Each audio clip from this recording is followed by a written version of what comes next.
Binary को कैसे decimal में बदलते हैं, एक क्वेश्चन और आपके सामने लिखा गया है। किसी बाइनरी संख्या को डेसिमल में कैसे बदलेंगे।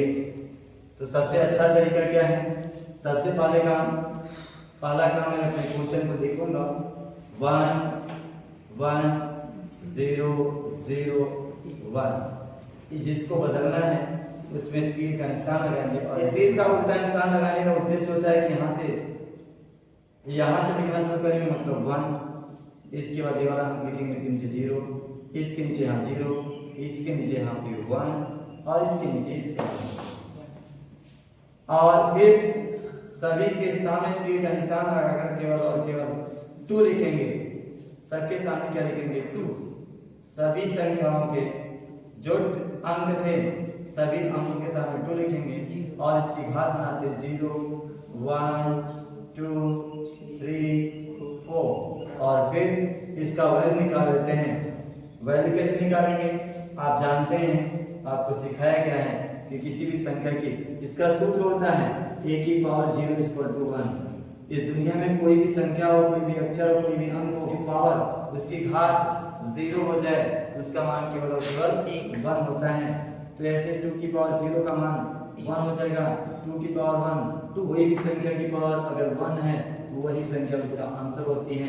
तो आप समझ गए होंगे कि अगर 2 की पावर 1 है तो उसका वैल्यू 2 हो जाएगा, 2 की पावर 2 का वैल्यू 4 होगा, 2 की पावर 3 का वैल्यू 8 होगा और 2 की पावर 4 का वैल्यू 16 होगा। और फिर क्या करते हैं, सबके सामने माइनस का निशान लगाते हैं और मल्टीप्लाई का निशान लगाते हैं। सर आप माइनस हाँ तो सिर्फ वीडियो वाला था, आप उसको एक पॉज कर दीजिए। करेंगे सबके सामने मल्टीप्लाई का निशान लगा देंगे और मल्टीप्लाई का निशान लगाने के बाद वही संख्या सीधे उसके सामने लिख करके मल्टीप्लाई करेंगे। मतलब 1 को यहाँ लिख देंगे, इस 0 को लिख देंगे, फिर 0 लिख देंगे, फिर इस वाले 1 को लिख देंगे, फिर इस 1 को यहाँ लिख देंगे। अब मल्टीप्लाई करके आपको जोड़ देना है। सबसे पहले मल्टीप्लाई करना है और फिर इसको जोड़ मल्टीप्लाई करेंगे तो 1 आएगा, 2 में 0 से मल्टीप्लाई करेंगे 0 आएगा, 4 में 0 से मल्टीप्लाई करेंगे 0 आ जाएगा, 8 में 1 से मल्टीप्लाई करेंगे 8 होगा, 16 में 1 से मल्टीप्लाई करेंगे तो 16 होगा। अब इसको जोड़ देंगे, जो आएगा वही आपका आंसर होता है। क्या जोड़ने पर आएगा, आपका 25 आ जाएगा। जोड़ लिख लेंगे तो ये आप लिखेंगे यहाँ पे, यहाँ जो आपका क्वेश्चन मार्क लगा हुआ है वह आपका 25 होगा और ये आपका डेसिमल नंबर हो गया।